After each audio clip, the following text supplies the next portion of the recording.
Commençons par les 100 premiers jours de Trump. Bien sûr, il est très positif. Mais pour être honnête, je dirais que c'est pas une si bonne période de 100 jours, car ces derniers chiffres dans les sondages sont assez mauvais, et le PIB du premier trimestre est à -0,3%. Maintenant, si vous écoutez Peter Navarro, voici ce qu'il a dit. C'est le meilleur chiffre négatif que j'ai jamais vu de ma vie. Et les marchés doivent regarder au-delà de la surface de ce chiffre. Lorsque vous retirez les stocks et les effets négatifs de la hausse des importations à cause des tarifs douaniers, vous avez une croissance de 3%. Donc, même dans cette déclaration très positive, il a admis les effets négatifs des tarifs.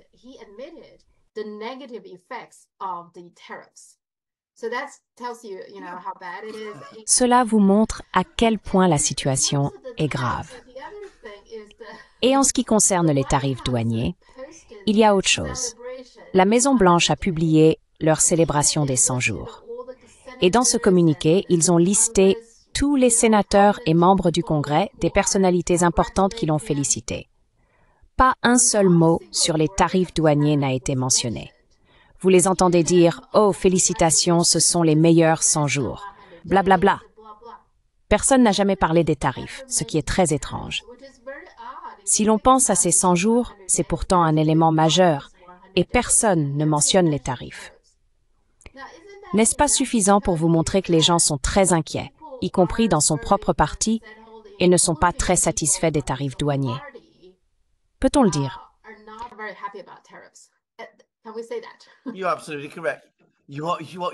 Vous avez tout à fait raison. Vous avez entièrement raison. D'ailleurs, ce que vous avez dit à propos du commentaire absolument insensé de Peter Navarro est tout à fait juste. En fait, puis-je dire que vous avez d'excellentes compétences d'analyse. C'est le genre de choses dans laquelle les avocats excellents repèrent que ce que l'on dit est en réalité absurde. Eh bien, si vous avez déjà envisagé de devenir avocat, vous en avez manifestement les qualités, car vous avez tout à fait raison. Trouvez un aspect positif dans le fait que tout le monde était paniqué et s'est précipité pour acheter des produits dans l'urgence parce qu'il s'inquiétait de ce qui allait se passer lorsque les tarifs douaniers entreraient en vigueur. Et considérer cela comme un point positif, c'est grotesque. C'est absurde.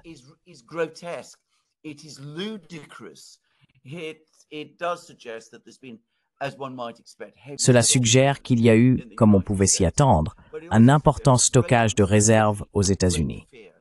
Mais cela révèle aussi une grande incertitude et une grande peur.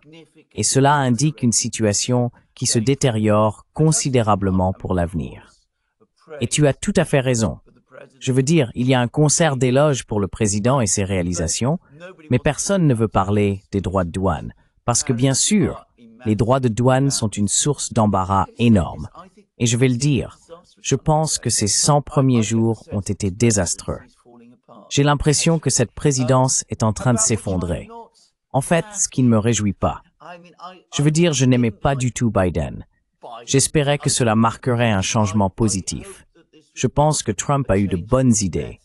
Je trouve que certains travaux réalisés par Doge ont été intéressants.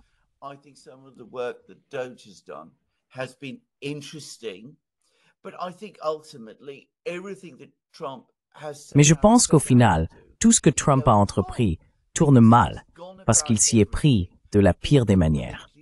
Et on peut voir quel est le fil conducteur, ce qui explique pourquoi il échoue. Au lieu d'adopter une approche collaborative pour résoudre les problèmes, aller en Chine, rencontrer Xi Jinping, dire « Écoutez, nous avons ce déséquilibre commercial. Cela me pose de gros problèmes politiques dans le Midwest. Nous devons commencer à reconstruire nos industries. Voyons si nous pouvons trouver une solution. » Ils ont essayé de faire quelque chose comme ça. Ou vous savez, si vous voulez essayer d'aller vers des tarifs douaniers, j'ai expliqué comment ça pourrait être fait. Mais, vous savez, il s'agit toujours de discuter des décisions. Au lieu d'envoyer votre émissaire à Moscou pour discuter, écoutez, nous comprenons que votre armée progresse en Ukraine chaque jour.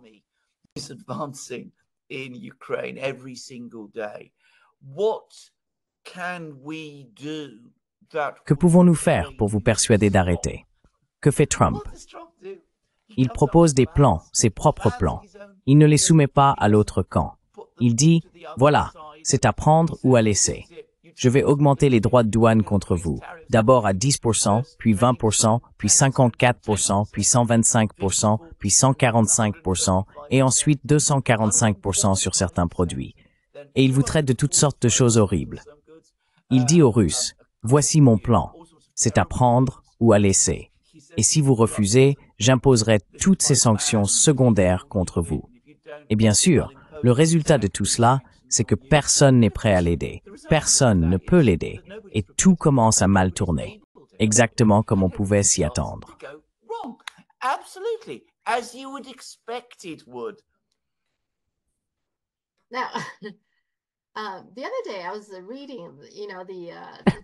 L'autre jour, je lisais que l'empereur chinois a une longue tradition, peu importe de quel empereur on parle, la majorité d'entre eux ont une longue tradition qui consiste à prendre des leçons une fois qu'ils deviennent empereurs. Je veux dire, ils prennent des leçons quand ils sont princes héritiers, mais ensuite, une fois qu'ils deviennent empereurs, le Huangdi, ils continuent à prendre des leçons d'histoire, ce qui est une partie très importante de leur routine quotidienne. Je trouve que c'est une très bonne habitude. Je me demande si Trump n'aurait pas besoin de quelque chose comme ça, d'avoir des leçons d'histoire régulières.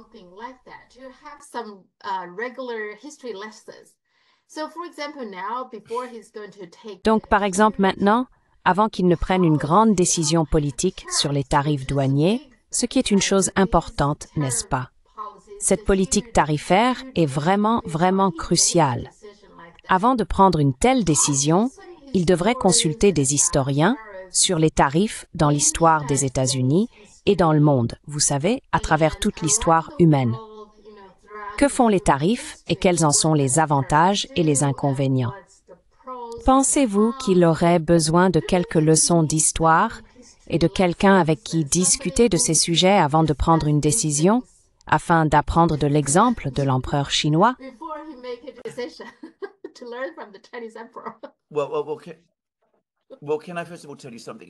Eh bien, d'accord. Puis-je d'abord vous dire quelque chose, puisque vous avez mentionné le fait que l'empereur jaune recevait des leçons d'histoire. Ce que je vais dire n'est pas controversé. Il n'existe aucune nation sur Terre qui possède une meilleure narration de l'histoire que la Chine. Je veux dire, les archives chinoises sont exceptionnelles. Vous avez les histoires dynastiques qui remontent à l'époque de la dynastie Qin.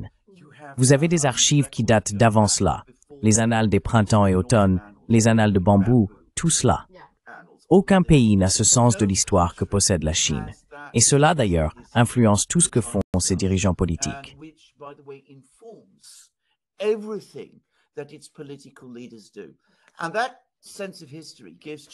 Et ce sens de l'histoire confère à la Chine cette maîtrise de l'art de gouverner qu'elle possède.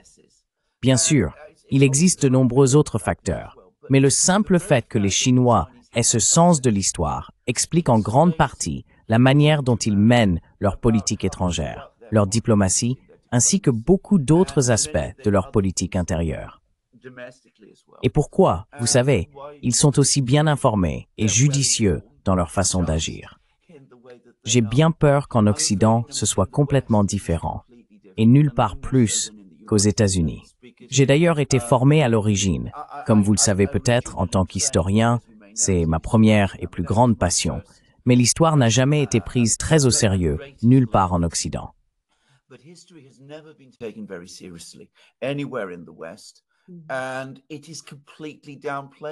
Et cela est complètement minimisé aujourd'hui. Je veux dire, c'est à peine enseigné dans les écoles britanniques désormais, ce que je trouve stupéfiant. Mais c'est la réalité. Quant aux Américains, ils n'existent jamais dans le temps historique. Ils existent toujours dans le présent. Et lorsqu'ils ont de l'histoire, c'est purement, je veux dire, de la propagande, d'Hollywood et tout cela. Donc, aujourd'hui, vous avez eu ce commentaire absolument idiot sur Truth Social de la part de Trump, qui affirme que les États-Unis ont gagné la Seconde Guerre mondiale tout seuls, qu'ils ont joué de loin le rôle le plus important et que personne d'autre n'a joué de rôle significatif, quel qu'il soit. Et il peut écrire tout cela sur Truth Social.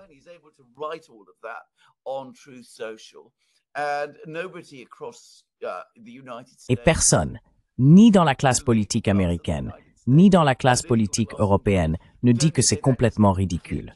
De quoi parlez-vous? Je veux dire, il est capable de le faire. Donc oui, vous avez tout à fait raison. Il aurait dû, quand on prend une décision comme celle-ci, de cette ampleur, une décision majeure pour changer toute la politique commerciale des États-Unis, évidemment, on s'assoit, on fait des recherches, on consulte des experts, on en discute et, vous savez, on fait toutes les modélisations, on passe par toutes les simulations et on pourrait même tester cela dans certains endroits. Je veux dire, c'est le genre de choses que je peux vous affirmer avec certitude.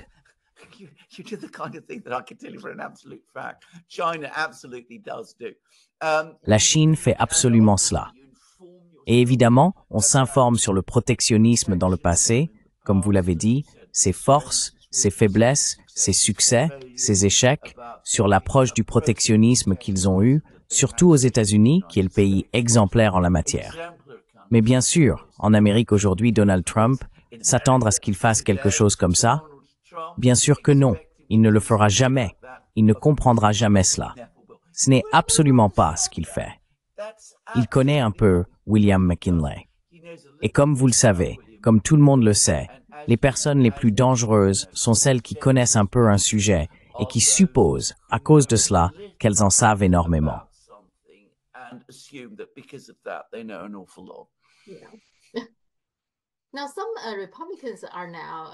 Maintenant, certains républicains sont très inquiets à propos des élections de mi-mandat, même si elles sont encore loin.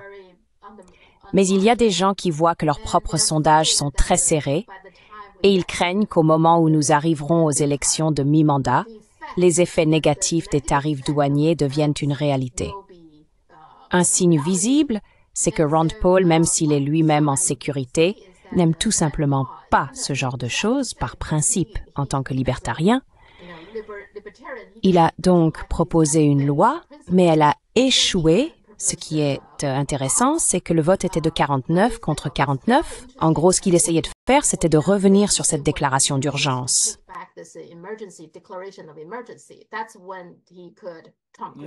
C'est à ce moment-là que Trump a publié le décret présidentiel sur les droits de douane.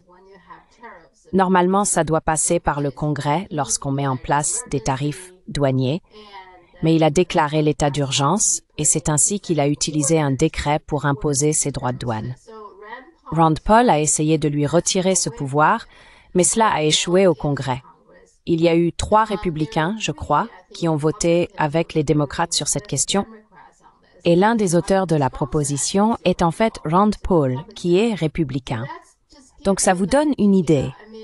Est-ce que vous pensez que les républicains, en tant que parti, sont vraiment très divisés sur toute cette affaire?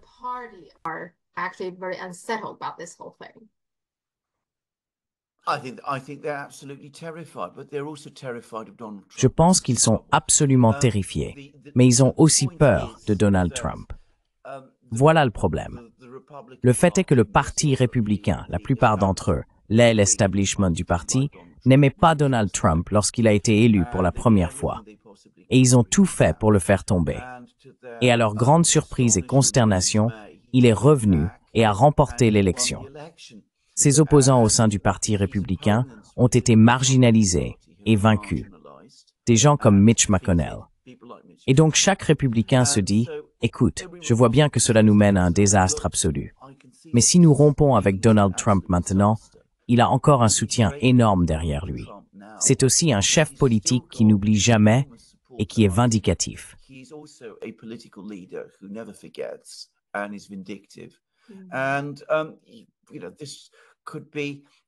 Et cela pourrait nous être aussi préjudiciable que de rompre avec lui. Et je soupçonne que ce qui se passe en ce moment à Washington, c'est qu'il y a beaucoup de conversations angoissées dans les couloirs, dans les bars et les restaurants, dans toutes sortes d'endroits, dans les chambres d'hôtel. Les gens se demandent, que va-t-on faire? Car la crainte, c'est que s'ils attendent trop longtemps, il sera trop tard. Les élections de mi-mandat approcheront et les dégâts économiques deviendront pires, irréparables. Mais ce qu'ils redoutent aussi, c'est que s'ils agissent trop tôt, cela se retournera contre eux de façon catastrophique sur le plan politique. Trump les isolera et dira « Regardez, vous êtes des traîtres à la cause ». Et ils seront humiliés, ce genre de choses.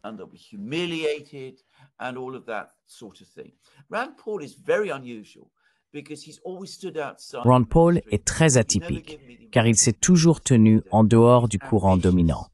Il ne m'a jamais donné l'impression d'être un dirigeant politique ambitieux, désireux de devenir quelqu'un d'important en politique, comme tant d'autres le sont. Et cela lui confère un grand pouvoir. D'ailleurs, il a raison. L'utilisation de règles d'urgence créées il y a environ 50 ans pour en gros légiférer sur les tarifs douaniers constitue une violation massive des principes constitutionnels américains.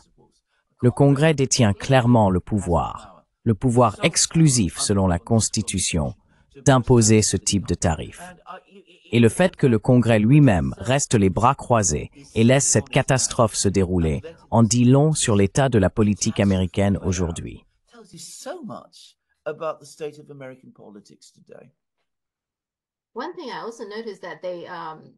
Une chose que j'ai également remarquée, c'est qu'en général, je pense que les deux partis accordent beaucoup plus d'attention aux grandes entreprises. Je connais quelques propriétaires de petites et moyennes entreprises, et ces derniers jours, par hasard, j'ai discuté avec certains d'entre eux.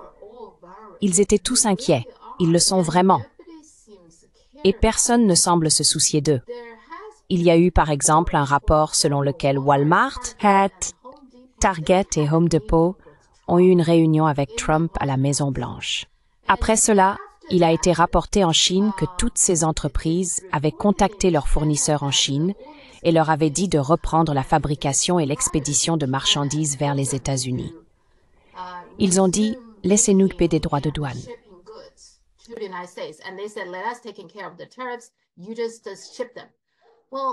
Vous les expédiez tout simplement?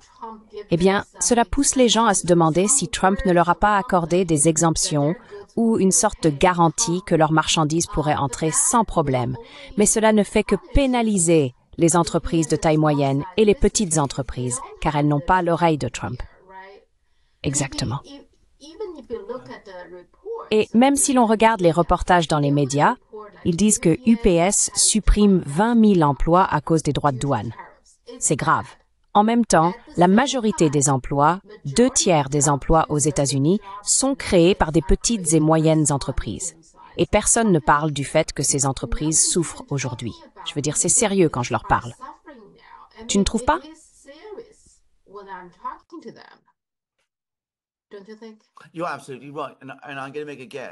Vous avez tout à fait raison. Et je vais faire une supposition. Les personnes qui dirigent ces entreprises faisaient probablement partie de celles qui étaient les plus susceptibles de voter pour Donald Trump. Je veux dire, j'imagine que ce genre de personnes, comme c'est souvent le cas pour les chefs d'entreprise, ont tendance à être du côté conservateur, du côté républicain. Je ne veux pas dire que tout le monde est comme ça, mais je soupçonne qu'ils sont nombreux. Donc, c'est sa propre base électorale qui est touchée par tout cela. Mais vous avez tout à fait raison. Mais, si je puis me permettre, ce n'est pas seulement un problème lié à Trump. C'est un problème qui concerne la politique occidentale dans son ensemble.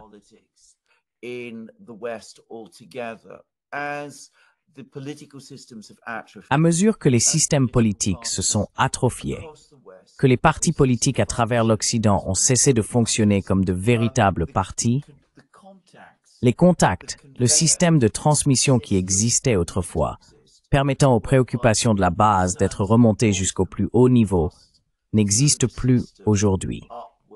Maintenant, je ne connais pas assez la Chine, donc je peux me tromper complètement ici. Mais je sais comment ça fonctionnait en Union soviétique.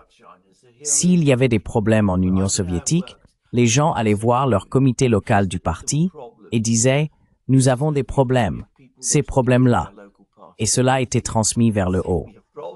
Et bien sûr, ce qui a fini par se passer, c'est que parce que le système s'est atrophié au sommet, les gens n'écoutaient plus.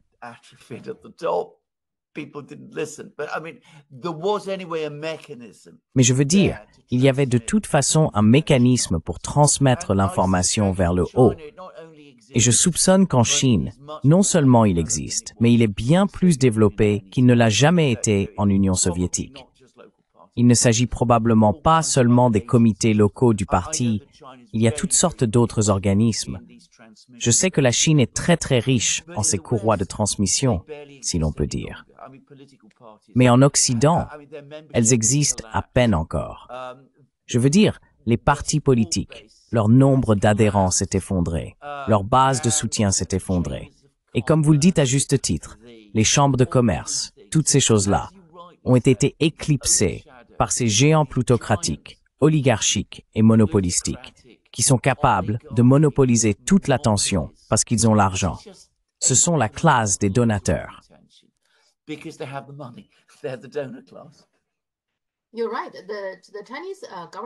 Tu as raison. Le gouvernement chinois accorde beaucoup d'attention aux gens à tous les niveaux, aux petites entreprises, absolument. Ils organisent en fait des sondages en permanence et ils ont des groupes de discussion. Ils discutent constamment avec ces groupes de discussion. Et puis, pour les individus, pour les citoyens, chaque ville a ses propres lignes directes. Et on peut appeler à tout moment pour signaler, par exemple, voilà une route qui a besoin de réparation, ce genre de choses. Et ces réparations sont effectivement faites.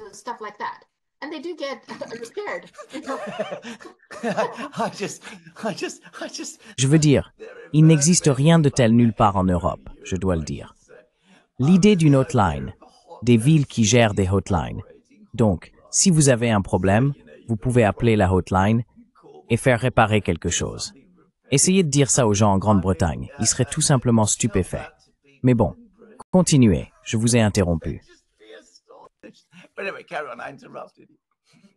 Eh bien, c'est ce que mes parents m'ont dit. Ils ont dit, tu sais, que s'il y a des endroits où ils ne sont pas allés, non, je suis sûre que c'est vrai. Oui donc, je veux dire, vous voyez les résultats. Je sais. Absolument. Je suis absolument certain que c'est vrai. Je n'ai aucun doute que c'est tout à fait exact. Mais, vous savez, ce n'est plus comme ça que l'Occident fonctionne aujourd'hui. L'idée d'appeler des lignes d'urgence, je veux dire, le National Health Service en Grande-Bretagne a une ligne d'urgence que je dois appeler de temps en temps quand il y a un problème avec mes enfants et j'attends environ une journée pour obtenir une réponse. Je n'exagère pas. Et la réponse, invariablement, c'est « Allez à votre hôpital local et faites la queue pendant encore 5 heures avec votre enfant. » Voilà comment fonctionnent les lignes d'urgence. Pas seulement en Grande-Bretagne d'ailleurs, mais certainement dans toute l'Europe. Donc je veux dire, vous voyez, c'est quelque chose de complètement différent. Mais pour revenir à votre point principal, c'est tout à fait vrai. Nous avons une situation, certainement aux États-Unis et définitivement en Europe, où ce sont désormais des initiés privilégiés qui ont accès au gouvernement et ils viennent invariablement des grandes industries, des grandes entreprises. Et les personnes extérieures n'ont absolument aucun accès.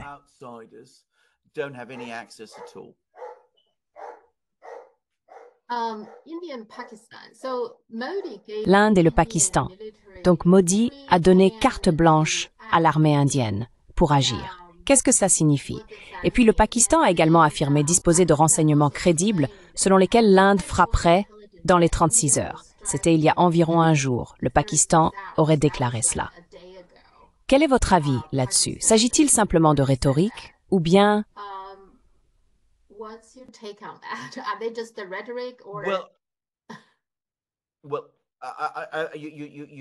Eh bien, vous avez anticipé ce que j'allais dire. J'espère qu'il ne s'agit que de rhétorique, car dire à vos militaires, dans une confrontation avec une autre puissance, qui est une puissance nucléaire, qu'ils ont carte blanche pour faire ce qu'ils veulent, je trouve cela incroyablement imprudent.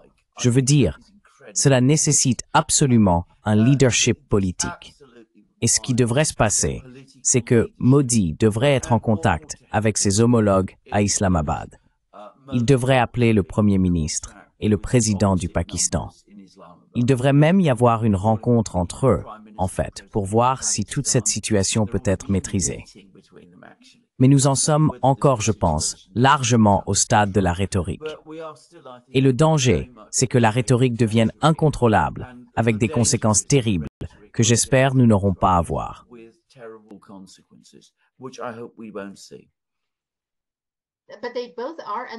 Mais ils subissent tous les deux beaucoup de pression de la part de leur propre pays, non? C'est ça qui est difficile, je trouve, la plupart du temps, même si peut-être qu'aucun d'eux ne veut vraiment entrer dans une vraie guerre, ils sont tous les deux soumis à une pression énorme, non?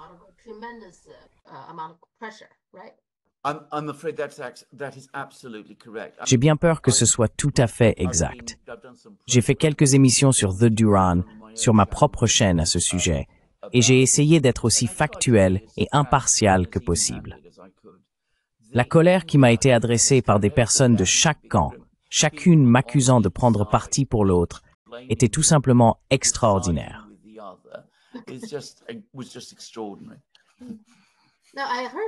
J'ai entendu dire qu'il y avait même eu des affrontements entre Indiens et Pakistanais en Grande-Bretagne, vous savez, parmi les gens qui y vivent.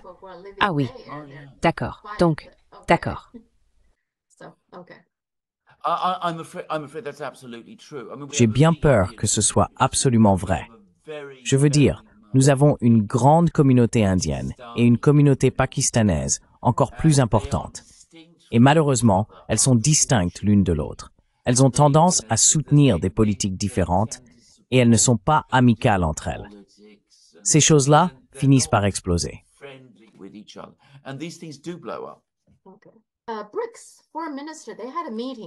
Les ministres des Affaires étrangères des BRICS se sont réunis au Brésil, mais ils n'ont pas réussi à publier une déclaration commune. Il semble qu'il y ait un désaccord sur la formulation concernant la réforme du Conseil de sécurité de l'ONU. Apparemment, le Brésil, l'Inde et l'Afrique du Sud nourrissent depuis longtemps l'ambition de rejoindre le Conseil de sécurité. Mais lorsqu'il s'est agi d'inclure cela dans la déclaration commune, l'Égypte et l'Éthiopie s'y sont fortement opposées. Elles ne pensent pas que les BRICS soient le bon cadre pour promouvoir ce genre de revendications. Quel est votre avis à ce sujet?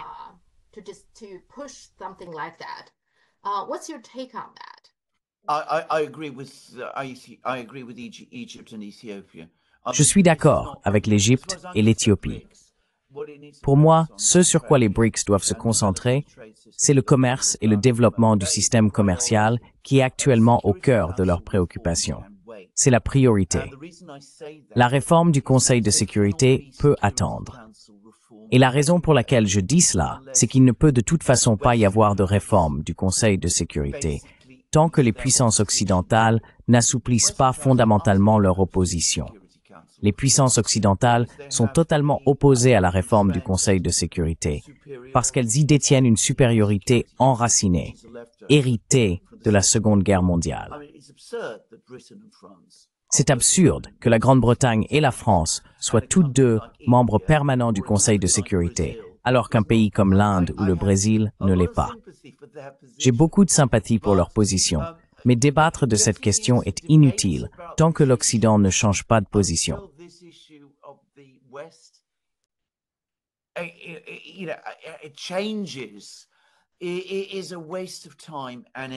C'est une perte de temps et d'énergie. Et le pays avec lequel l'Inde, le Brésil et l'Afrique du Sud devraient discuter, c'est avant tout les États-Unis. L'Inde, d'ailleurs, a été traitée à une époque de manière des plus humiliantes. Je me souviens que c'était sous Obama, leur représentant. C'était au tour de l'Inde d'avoir son ambassadeur au Conseil de sécurité, en tant que membre non permanent. Et Obama disait, « Vous savez, nous allons surveiller ce que vous faites et comment vous votez, et nous considérons cela comme un test pour voir si vous êtes qualifié pour être membre du Conseil de sécurité. » Voilà les États-Unis, je veux dire, traitant l'Inde, un pays avec une civilisation millénaire, comme un élève qui doit répondre aux questions d'examen posées par le professeur. C'était absolument absurde. Mais c'est là que réside le problème.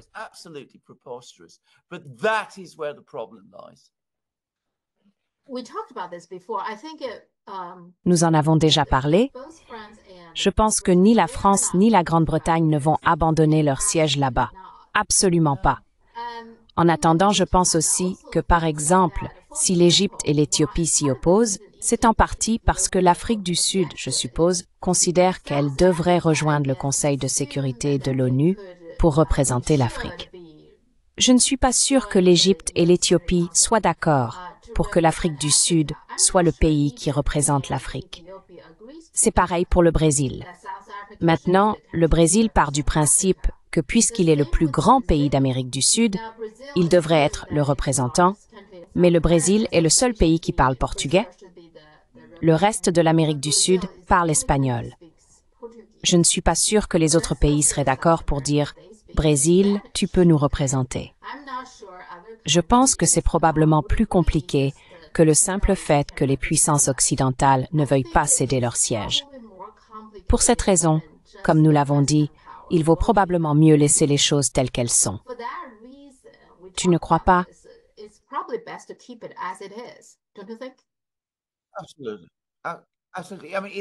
Absolument.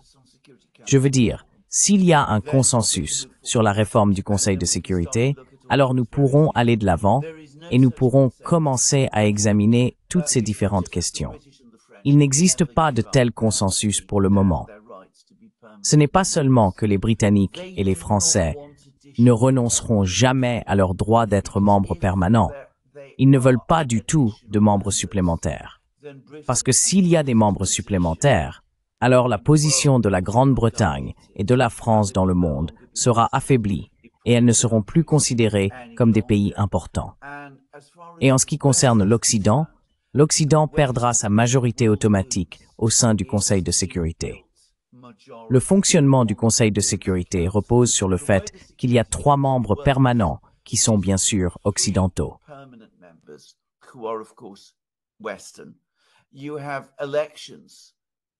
Vous avez des élections pour nommer d'autres représentants provenant d'autres régions. L'Europe en est une. Donc, vous obtenez toujours, en fait, je pense que vous obtenez 2 États européens supplémentaires. Ainsi, de 3, ça passe immédiatement à 5. Et ensuite, vous pouvez manipuler les votes dans toutes sortes d'autres endroits et vous parvenez finalement à obtenir presque toujours une majorité pro-occidentale au Conseil de sécurité. Cela ne reflète peut-être pas la composition de l'Assemblée générale, mais c'est ainsi que fonctionne le Conseil de sécurité. Si vous commencez à introduire de nouveaux membres comme l'Inde, le Brésil, l'Afrique du Sud ou d'autres, alors ils n'auront plus cette majorité intégrée. C'est là que réside l'opposition de l'Occident.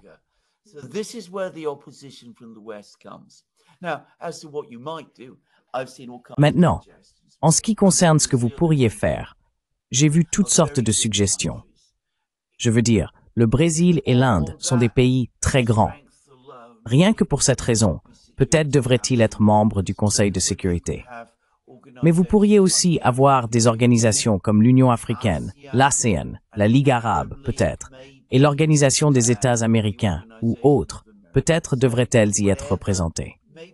Mais vous savez, ce ne sont pas des questions à discuter maintenant. Il faut d'abord se mettre d'accord sur la réforme du Conseil de sécurité, et nous en sommes très loin. Avoir ces discussions maintenant est une perte de temps totale. Tout ce que cela fait, comme vous le dites à juste titre, c'est créer des divisions et des désaccords sur quelque chose de purement hypothétique. Je suis d'accord avec vous.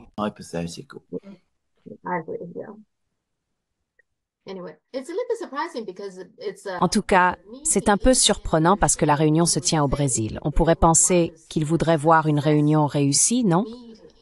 Donc, ne pas parvenir à une déclaration commune, c'est pas vraiment un succès.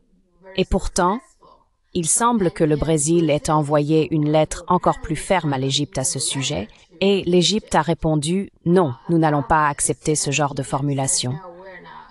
Quelque chose comme ça. Je trouve ça un peu surprenant.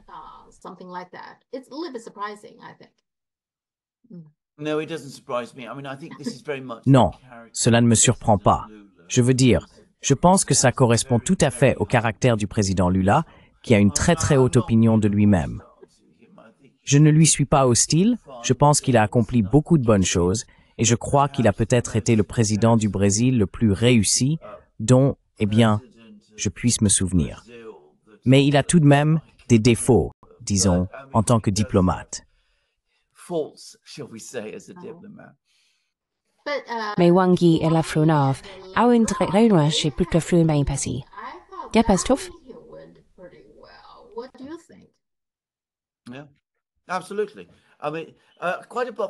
Oui, absolument. Je veux dire, indépendamment de tout le reste, non seulement les Russes et les Chinois ont aujourd'hui un partenariat stratégique très solide, mais il est absolument clair que les deux hommes se considèrent comme des amis. Il existe une véritable alchimie personnelle entre eux qui leur permet de bien travailler ensemble, ce qui, vous savez, n'arrive pas toujours, même entre des pays amis. Deux pays peuvent être très proches, mais leurs ministres des Affaires étrangères ne partagent pas forcément cette alchimie. Mais il est évident que Lavrov et Wang Yi l'ont. Ils s'apprécient et se respectent manifestement beaucoup. Je crois personnellement, et c'est mon avis, que le partenariat stratégique sino-russe va continuer à évoluer et à se renforcer.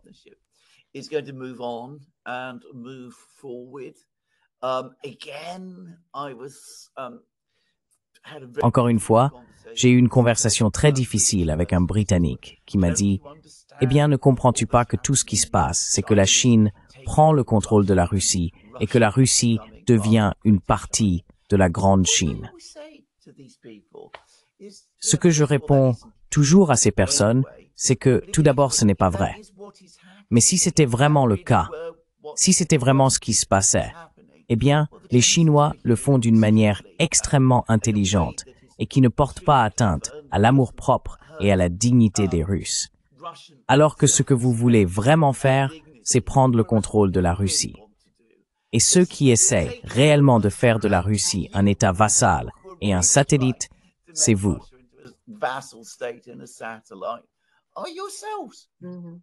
Oui, les Européens, oui, ils adoreraient ça.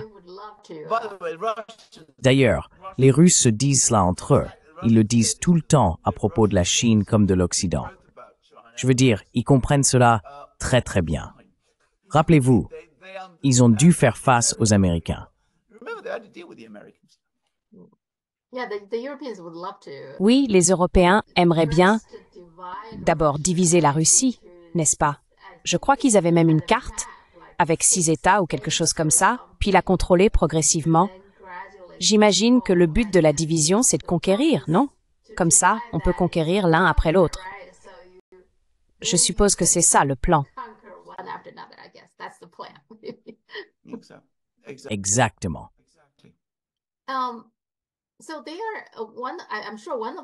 Donc ils sont là, je suis sûre que l'une des choses dont ils parlent, c'est cette célébration du jour de la victoire du 9 mai pour le 80e anniversaire. Ce qui m'intéresse, c'est qu'ils invitent de nombreux pays. L'un d'eux est Israël.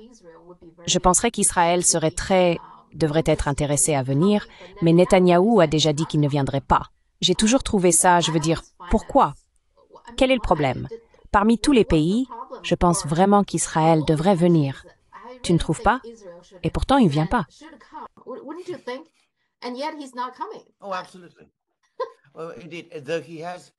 Oh, absolument. Absolument. Eh bien, en effet, même s'il a bien sûr déjà assisté aux célébrations auparavant. Donc il ne vient pas cette fois-ci, même s'il y a participé les années précédentes.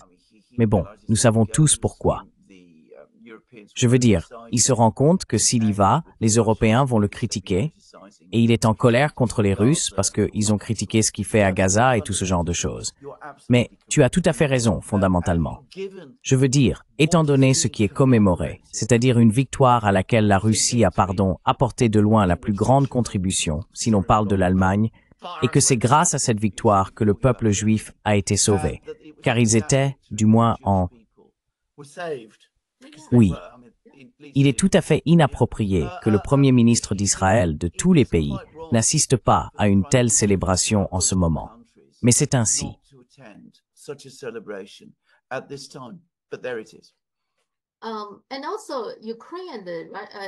Et puis, l'Ukraine et les États-Unis ont signé un nouvel accord. Donc enfin, ils ont signé cet accord. Maintenant, peu importe ce qu'il contient, mettons ça de côté.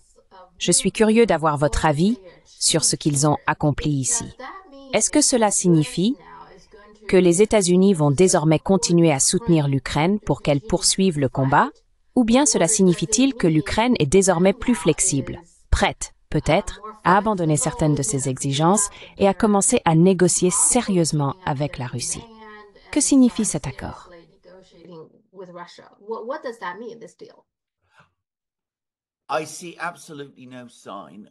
Je ne vois absolument aucun signe que l'Ukraine soit prête à abandonner, à réduire sa position ou à montrer la moindre volonté de négocier avec la Russie. En fait, ils ont même adopté une loi qui leur interdit de le faire, et ils ne montrent aucune volonté en ce sens. Ils n'envisagent même pas la possibilité de mettre cette loi de côté. Donc, je ne vois aucun signe que l'Ukraine soit prête à se retirer de sa position ou à entamer des négociations directes avec la Russie. Les Russes l'ont proposé à de très nombreuses reprises. Maintenant, la façon dont tout cela a commencé, c'est que Zelensky a d'abord proposé cette idée à Trump en août ou septembre afin d'obtenir la poursuite de l'aide occidentale américaine.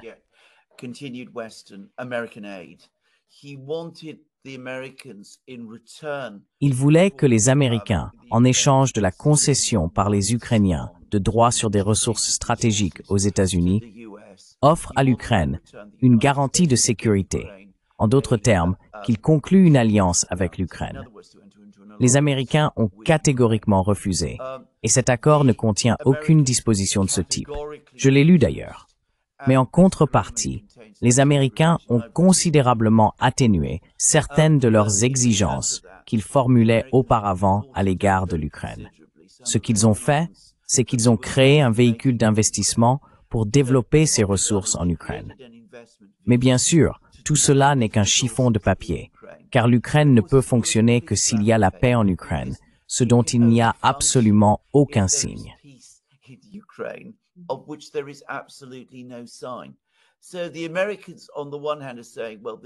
Donc, d'un côté, les Américains disent que cela montre aux Russes que nous avons des intérêts en jeu, que nous sommes présents, que nous sommes impliqués. Mais cela signifie-t-il que les États-Unis vont continuer à fournir des armes à l'Ukraine en ce moment? C'est totalement incertain. Les États-Unis continuent actuellement de fournir des armes à l'Ukraine, mais les autorisations existantes semblent expirer dans environ 6 mois. À ce moment-là, Trump sera-t-il prêt à retourner devant le Congrès pour demander de nouveaux financements ou à exercer son propre pouvoir de prélèvement? Je doute même qu'il le sache lui-même à l'heure actuelle. Il ne semble pas très enthousiaste à cette idée. Mais cela pourrait peut-être y mener. Je pense d'ailleurs que c'est un très mauvais accord, à la fois pour les Américains et pour les Ukrainiens, comme le sont toujours les accords inapplicables.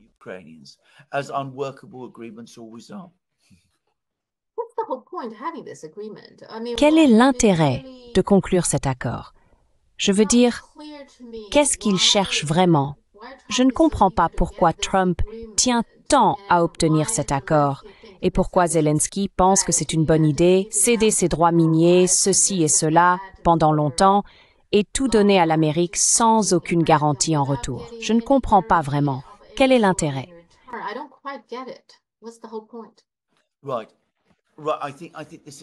Exactement. Je pense que vous avez mis le doigt dessus, car aucune des deux parties n'a obtenu ce qu'elle voulait. Les Ukrainiens n'ont pas obtenu leur garantie de sécurité. Les Américains n'ont pas pu mener leur opération éclair pour s'emparer des ressources ukrainiennes. Donc, aucun des deux camps n'apprécie vraiment l'accord qu'ils ont conclu. Mais s'il n'y avait eu aucun accord, cela aurait signifié que toute la relation entre les États-Unis et l'Ukraine s'était complètement effondrée, étant donné tout ce qui a été dit à ce sujet. Et je pense qu'aucun des deux, ni les Américains, ni les Ukrainiens, n'étaient prêts à accepter cela. C'est donc pour cette raison qu'ils ont bricolé quelque chose, ce que nous avons aujourd'hui. Mais utilisez cela comme un moyen de montrer au monde qu'ils sont tous bons amis. Qu'ils sont toujours de bons amis. Exactement, qu'ils sont toujours de bons amis. Mais comme je l'ai dit, cela ne répond pas aux objectifs fondamentaux d'aucun des deux camps. Je veux dire, c'est inutile. Au final, il s'agit simplement de sauver la face. Mais c'est comme ça. Eh bien, Zelensky menace ouvertement d'une attaque terroriste à l'occasion de ce jour de la victoire. Pensez-vous qu'il soit sérieux ou a-t-il été enhardi par quelque chose?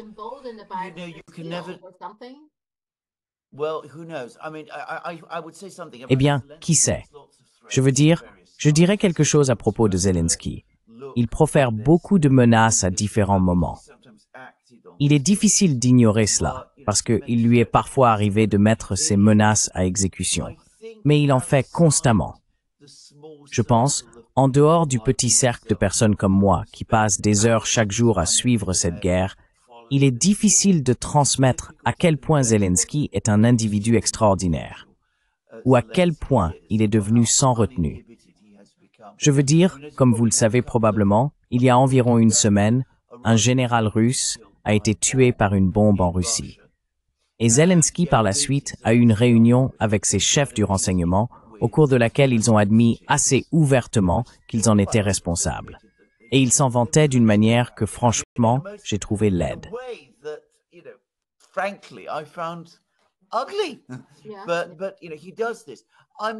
Mais, vous savez, il fait ça. J'ai bien peur qu'on ne puisse pas supposer qu'il ne le fera pas.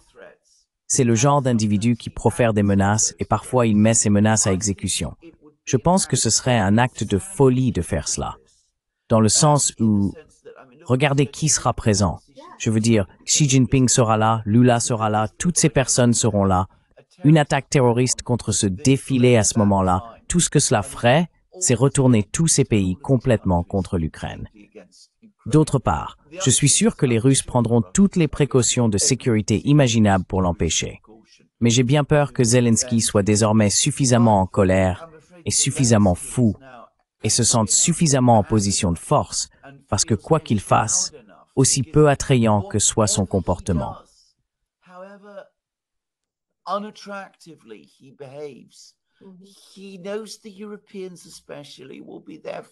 il sait que les Européens, en particulier, seront là pour lui.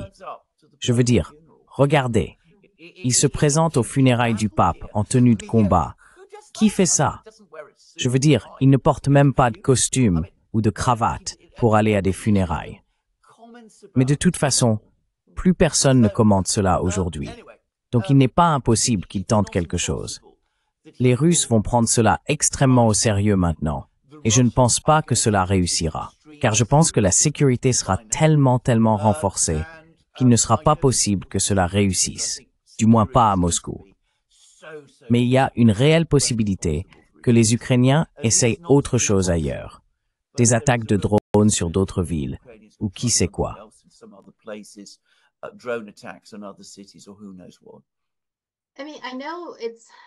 Je veux dire, je sais qu'il menace probablement, sans réelle intention de le faire, mais il reste quand même très inquiet.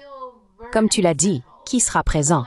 Il y a beaucoup de dirigeants qui vont être là, et Dieu seul sait ce qui pourrait arriver. Je ne sais pas. On pourrait potentiellement parler d'une guerre mondiale. Je ne sais pas.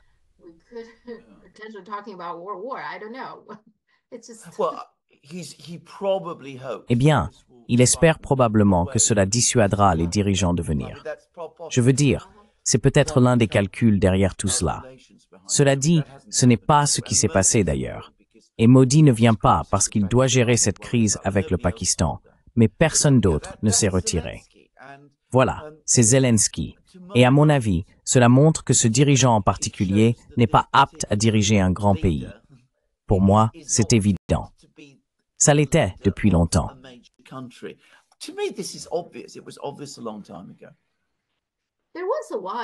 Il y a eu un moment où il parlait de le remplacer, non? Trump voulait une élection, et Poutine voulait aussi que l'Ukraine organise une élection, mais on n'en parle plus beaucoup maintenant, donc il est en sécurité pour l'instant.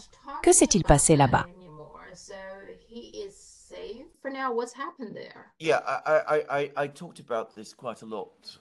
Oui, j'en ai beaucoup parlé lorsque le sujet a été abordé pour la première fois. Et j'ai dit que selon moi, à ce stade, il serait très difficile de retirer Zelensky du pouvoir. Je veux dire, son point le plus faible était au printemps de l'année dernière. Depuis, il a mené une purge efficace du système politique en Ukraine.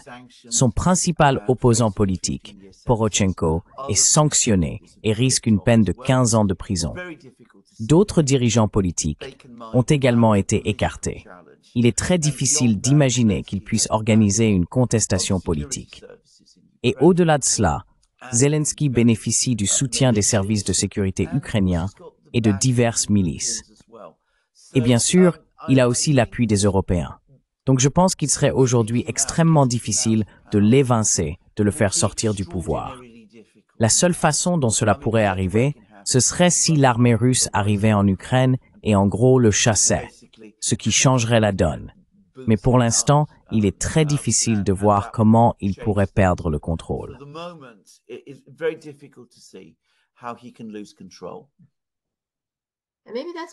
C'est peut-être pour cela que Jane voudra que la guerre contre l'Ukraine se termine de cette eau. Vance a toujours été la personne la plus réaliste à propos de ce conflit en Occident.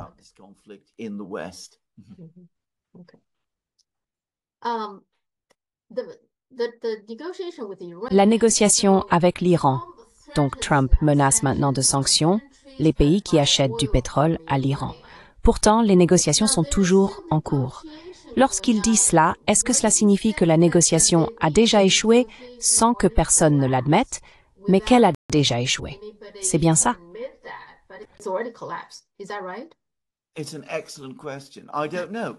C'est une excellente question. Je ne sais pas, car toutes les informations jusqu'à il y a quelques jours, et cette fois-ci, pas seulement de la part des Américains, mais aussi des Iraniens, indiquaient que tout se passait bien.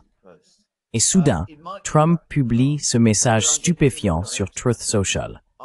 Cela pourrait concerner l'Iran, mais je vais vous dire ce que je pense vraiment. Je pense que fondamentalement, il s'agit de la Chine. Rappelez-vous ce que je dis toujours. Tout, absolument tout, finit par se ramener à la Chine. C'est l'obsession de la classe politique américaine. Et la Chine est le plus grand acheteur de pétrole iranien. Les droits de douane n'ont pas poussé les Chinois à reculer et à s'incliner devant Trump. Alors maintenant, ils pensent pouvoir les effrayer en les menaçant de sanctions secondaires qu'il va imposer sur le pétrole iranien. Franchement, c'est puéril. Mais je veux dire, c'est le genre de comportement que les États-Unis adoptent de plus en plus et qu'ils avaient déjà avant que Trump ne devienne président.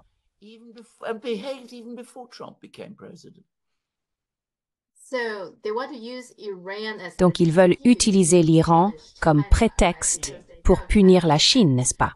Parce qu'ils savent que la Chine... D'accord. Mais cela ne nous indique-t-il pas aussi que la négociation ne se passe pas très bien? Parce que si ça se passait bien, ils ne pourraient pas utiliser ce prétexte, non? On ne peut pas sanctionner l'Iran si on obtient un résultat.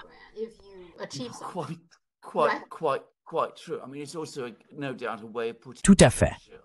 Je veux dire, c'est aussi sans aucun doute une façon de faire pression sur l'Iran. Mais les Iraniens ne vont pas non plus céder à cette pression. Ils ne l'ont pas fait auparavant. Il n'y a aucune raison de penser qu'ils le feront maintenant. En fait, l'une des règles d'or dans les négociations avec l'Iran, c'est que plus on met de pression sur l'Iran, plus la position iranienne se durcit. Donc c'est complètement contre-productif. Trump a déjà essayé sa campagne de pression maximale sur l'Iran à une époque où l'Iran était bien plus isolé qu'aujourd'hui. À cette époque, l'Iran entretenait de très mauvaises relations avec l'Arabie saoudite et il n'était bien sûr pas encore membre des BRICS. Je veux dire, si cela n'a pas fonctionné à l'époque, il y a encore moins de chances que cela fonctionne aujourd'hui. Alors pourquoi essayer?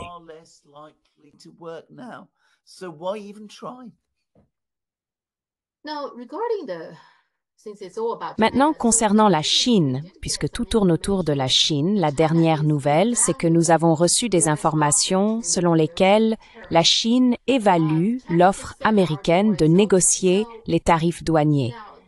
La Chine vient de déclarer « Notre porte est ouverte ».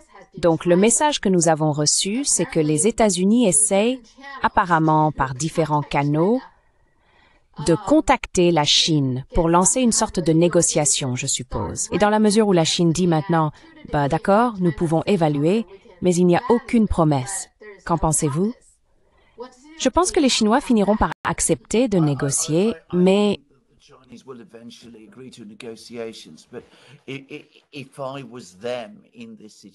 Si j'étais à leur place dans cette situation, en position de force, je laisserais les Américains s'inquiéter. Et si vous voulez que je vous dise pourquoi je pense que nous avons eu ce commentaire extraordinaire, intempestif et colérique, qui, comme je l'ai dit, portait en apparence sur l'Iran, mais qui, selon moi, visait en réalité la Chine, je soupçonne que c'est en partie la raison pour laquelle Trump est furieux. Les Chinois ne se précipitent pas simplement pour dire « Oh, regardez, nous sommes pressés » et négocier avec les Américains dès que ces derniers le souhaitent. Vous savez, les Américains disent « Nous voulons discuter » et nous devrions immédiatement nous précipiter pour discuter. C'est probablement ce à quoi Trump s'attendait. Il est très en colère et il l'exprime dans ce message sur Truth Social. Mais comme je l'ai dit, si j'étais la Chine, c'est ce que je ferais. Je laisserais les Américains s'inquiéter.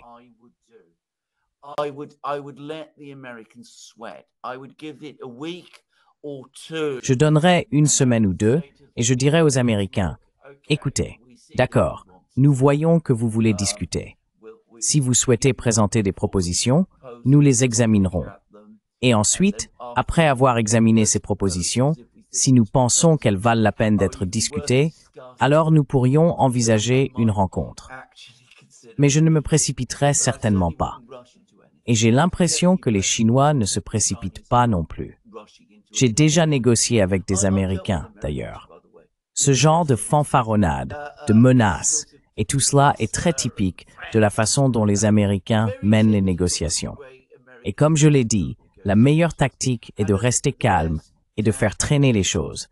Et je pense que c'est exactement ce que fait la Chine.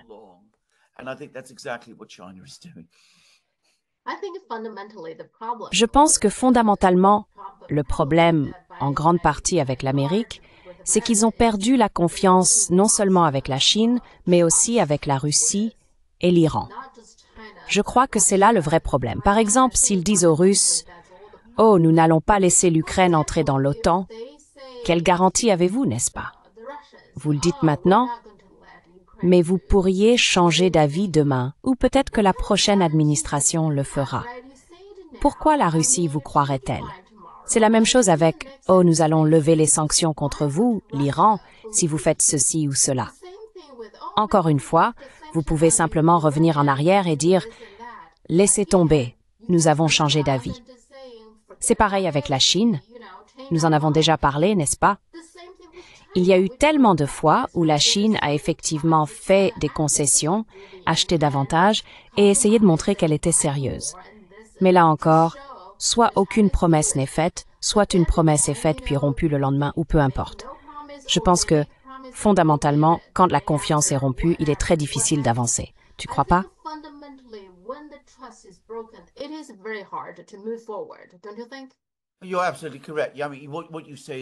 Vous avez tout à fait raison. Ce que vous dites met le doigt sur la raison pour laquelle il existe cette grande crise dans les relations internationales. Car au centre des relations internationales se trouve un pays très puissant qui ne tient jamais parole. Dans chacun des cas que vous avez décrits, vous avez parfaitement identifié le problème.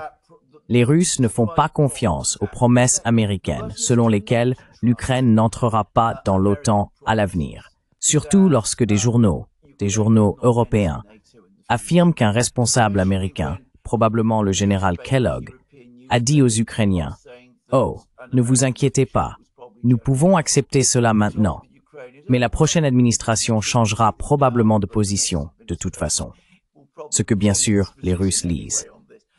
Et bien sûr, ils connaissent toutes les promesses faites par le passé concernant la non-extension de l'OTAN vers l'Est.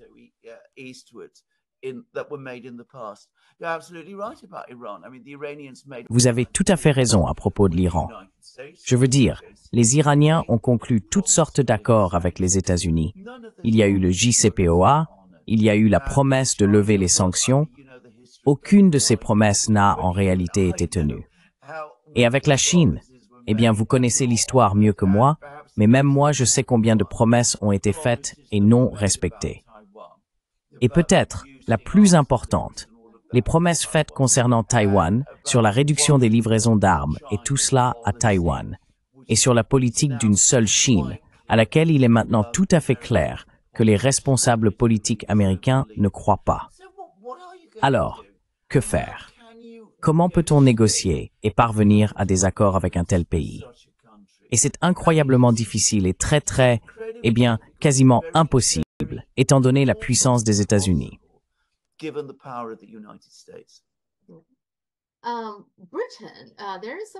Donc au Royaume-Uni, il y a eu pas mal de visites de hauts responsables. Rien que cette année, en janvier, Rachel Reeves, qui est la chancelière fantôme, a effectué une visite, puis le secrétaire à l'énergie, Ed Miliband, est venu en mars, et ensuite l'amiral Tony Radakin vient tout juste de se rendre sur place en avril. D'accord. Et il y a aussi des discussions selon lesquelles Starmer envisagerait apparemment de se rendre en Chine plus tard cette année. Y a-t-il un changement dans l'approche du Royaume-Uni envers la Chine?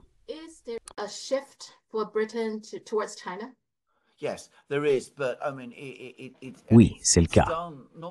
Mais je veux dire, ce n'est pas tant fait sans conviction que sans véritable idée ou plan. Ce sont donc toutes des personnes très importantes. Rachel Reeves, je veux dire, nous avons cette constitution archaïque en Grande-Bretagne avec tous ses titres pompeux. Son titre est chancelière de l'échiquier. C'est la ministre des Finances britannique. Ed Miliband est le secrétaire à l'énergie, mais sa principale mission est d'organiser la transition verte, la transition vers l'énergie verte. Je dois préciser que la Grande-Bretagne a d'énormes problèmes énergétiques. Nous manquons de toutes les formes d'énergie imaginables, mais lui se concentre particulièrement sur l'énergie verte. Bien sûr, le pays leader dans la technologie verte est évidemment la Chine.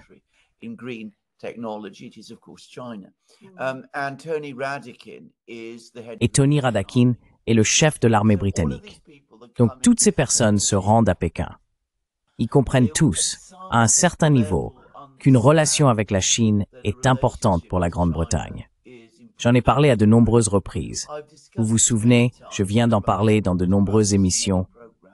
La Grande-Bretagne traverse une énorme crise de solvabilité. Nous n'avons pas d'argent à investir dans quoi que ce soit. Le pays qui pourrait éventuellement le faire, c'est la Chine. C'est ce que le gouvernement Cameron avait en quelque sorte compris. C'est pourquoi nous avons connu cette soi-disant âge d'or des bonnes relations entre la Grande-Bretagne et la Chine. Et puis bien sûr, nous avons tout gâché, parce que vous savez, nous allions avoir une Grande-Bretagne mondiale. Nous allions nous allier avec les Américains et nous allions envoyer their Vietnam of the Gulf dans les régions Asie-Pacifique.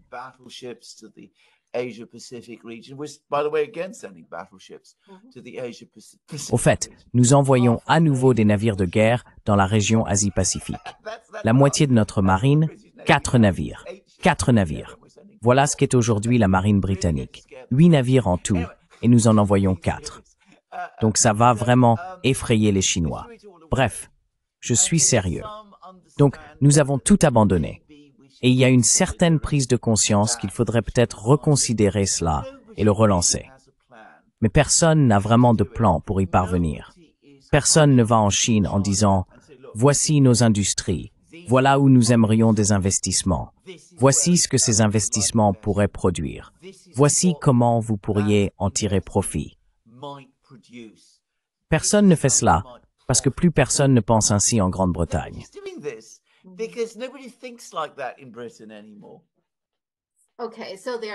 D'accord.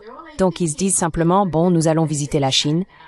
Et il est même possible que Starmer lui-même se rende en Chine sans savoir exactement ce qu'ils vont faire, ni discuter en détail avec la Chine de ce qu'ils veulent. C'est bien ça?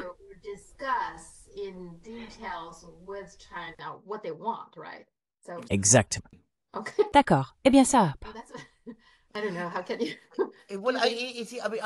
Comment pouvez-vous... Cela semble absurde et presque drôle. Et du point de vue chinois, c'est drôle. Parce que je vis en Grande-Bretagne. Pour moi, ce n'est pas drôle du tout.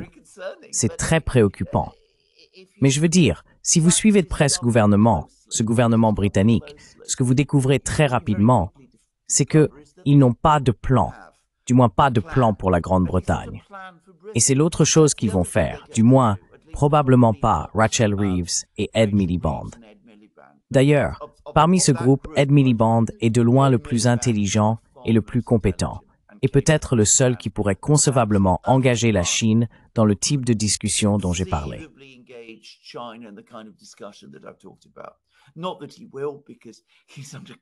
Pas qu'il le fera, car il subit une pression politique considérable en Grande-Bretagne. Radakin et Starmer, je peux absolument vous garantir que le principal sujet qu'ils voudront aborder avec la Chine, c'est l'Ukraine. C'est ce qu'ils voudront faire. Ils viendront et diront « Pourquoi envoyez-vous des armes à la Russie? Pourquoi soutenez-vous les Russes dans toutes ces atrocités en Ukraine ?» Et les Chinois répondront « Nous n'envoyons pas d'armes à la Russie. » Alors les Britanniques seront très fâchés et très en colère, puis ils diront « Eh bien, vous devriez faire pression sur les Russes » et ce genre de choses. Et c'est, je le crains, ce dont ils finiront probablement par parler. Starmer ne cesse jamais de parler de l'Ukraine.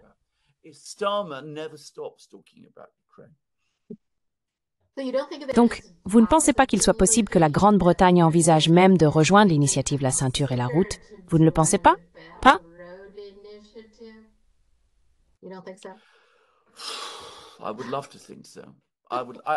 J'aimerais bien le croire. Je ne sais pas. Je n'y crois pas. Je veux dire, je ne vois aucune preuve de cela. Pour l'instant, Starmer est concentré, notre Premier ministre est concentré, sur l'obtention d'un accord de libre-échange avec les États-Unis. Je pense qu'il sait que si la Grande-Bretagne rejoignait l'initiative La Ceinture et la Route, cela n'arriverait pas. Donc je ne pense pas qu'il va le faire. Une chose à laquelle il pourrait penser, et ce serait une chose très mauvaise et malhonnête, si c'est bien ce qu'il pense, c'est qu'il pourrait venir en Chine, dire que la Grande-Bretagne est intéressée à rejoindre l'initiative La Ceinture et la Route, puis courir voir les Américains et dire « Regardez, donnez-moi cet accord de libre-échange, parce que sinon, j'irai avec les Chinois. » En d'autres termes, il pourrait adopter une approche très manipulatrice, ce qu'il ne faut jamais faire. C'est l'une des plus grandes erreurs que l'on puisse commettre en diplomatie, de penser qu'en étant manipulateur, on obtiendra des avantages. Ce n'est jamais le cas.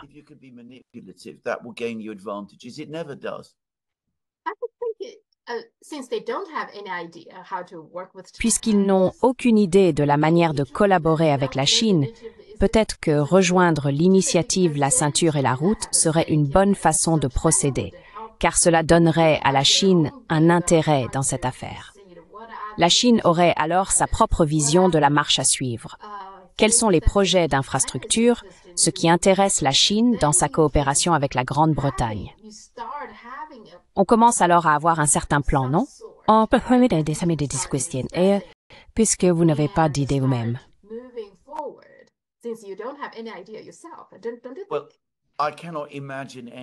Eh bien, je ne peux pas imaginer de meilleure voie à suivre que celle que vous venez de suggérer. Mais je connais la classe politique britannique et la situation ici en Grande-Bretagne. Je ne pense tout simplement pas que cela va arriver. Je veux dire, il faut le dire, des pans puissants de la classe politique britannique sont extrêmement hostiles à la Chine.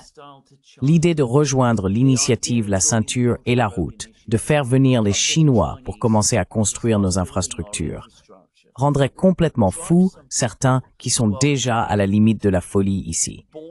Et j'ai bien peur qu'ils aient de l'influence. Ils pèsent politiquement.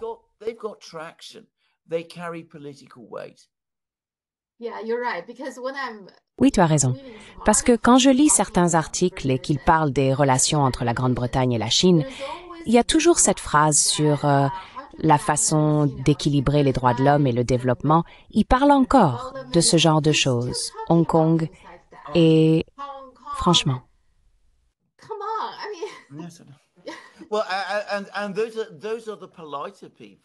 Eh bien, et ce sont les personnes les plus polies.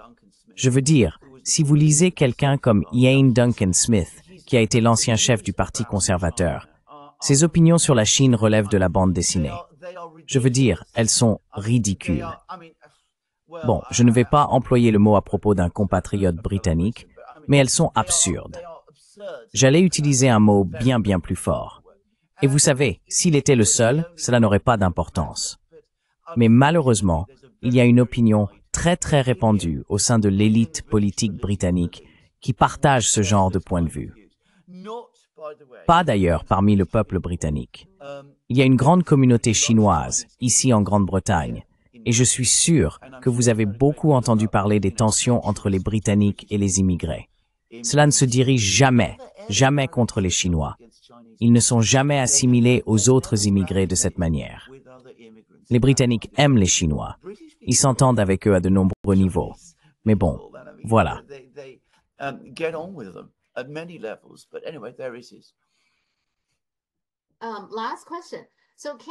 Dernière question. Donc la dernière fois que nous avons parlé, nous disions que l'économie de marché était censée l'emporter.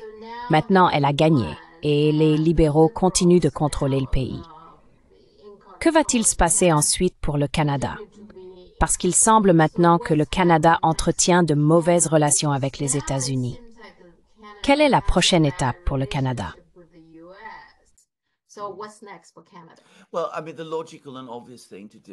Eh bien, je veux dire, la chose logique et évidente à faire, étant donné que le Canada entretient de très mauvaises relations avec les États-Unis, serait de chercher d'autres relations et d'autres amitiés avec d'autres pays. La Russie, qui est bien sûr un voisin, on l'oublie toujours. Mais la Russie est un voisin du Canada et partage de nombreux intérêts communs avec le Canada. Et historiquement, les deux pays ont eu des relations cordiales. La Chine, bien sûr, également, avec laquelle le Canada a jadis entretenu d'excellentes relations. Je veux dire, c'est ce que le Canada devrait faire. Je ne pense pas qu'il y ait la moindre chance que cela arrive. Je n'y crois tout simplement pas. Je connais assez bien Mark Carney. Je veux dire, il a été gouverneur de la Banque d'Angleterre ici.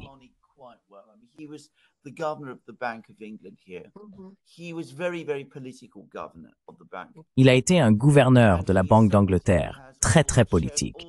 Et c'est quelqu'un qui partage toutes les opinions conventionnelles que l'on attend des membres de la classe politique. Donc oui, Trump est très mauvais. Les droits de douane sont très mauvais. La Chine est encore pire. La Russie est pire encore. Et je ne pense pas qu'il soit capable de dépasser cela. Et je crains, je suis désolé de le dire, que nous allons avoir plus de la même chose au Canada et une dégradation encore pire. J'ai compris que la situation au Canada n'est pas très bonne et elle ne va faire qu'empirer parce que, encore une fois, je ne vois aucun signe réel que quelqu'un au sein de la classe politique canadienne soit capable de redresser la situation ou de penser différemment.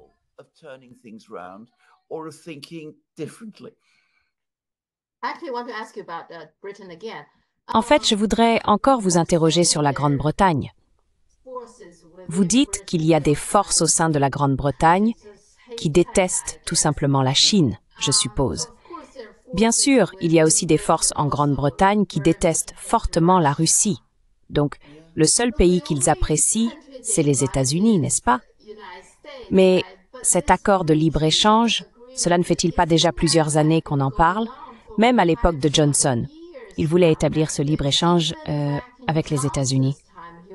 Est-ce que ça va vraiment se concrétiser selon vous?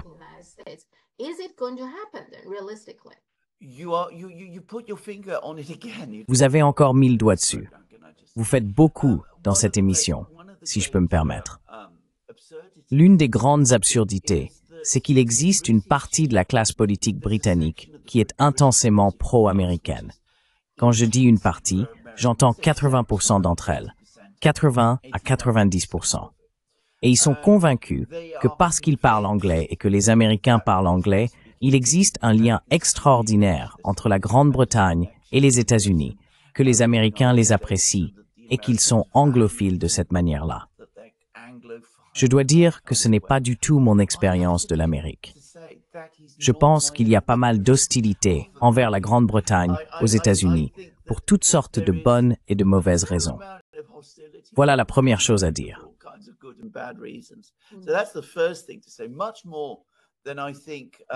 Bien plus que ce que les Britanniques imaginent. Je pense que l'Amérique et la Grande-Bretagne sont profondément différentes l'une de l'autre, à un point que, là encore, la classe politique britannique ne comprend tout simplement pas. Et je pense que le système politique américain et la classe politique américaine ne pensent pas beaucoup à la Grande-Bretagne. L'idée que Donald Trump ait une grande envie de conclure un accord de libre-échange avec la Grande-Bretagne est ridicule. Je veux dire, vous savez, la Grande-Bretagne n'est pas si importante pour lui. Il a des endroits bien plus importants en tête. Le Groenland est plus important pour lui que la Grande-Bretagne. Ça peut être difficile à comprendre pour les Britanniques, mais c'est la vérité.